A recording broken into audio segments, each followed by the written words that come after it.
আজিৰ দিনৰ সমাজটোই উল্টা নোপৰৰ দাম লাখ টকা হ'লেও তাৰ স্থান পৰিতেই হয়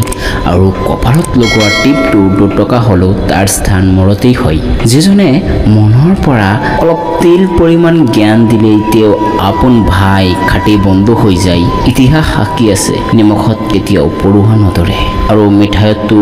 প্ৰতিনিয়ত পোক মাখি ধৰে পৰুৱাও নেৰে মমডাল জ্বলাই মৃত মানুহক হৰণ কৰা হয় আৰু সেই মমডাল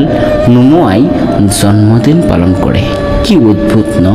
মানুহ চিধা পথত চলিব নিবিচাৰে আৰু অসৎ পথে চলিবলৈ সকলোৰে আগ্ৰহ বেছি সেইকাৰণে দেখিব মদ বিক্ৰেতা কাৰো ওচৰত যাব নালাগে আৰু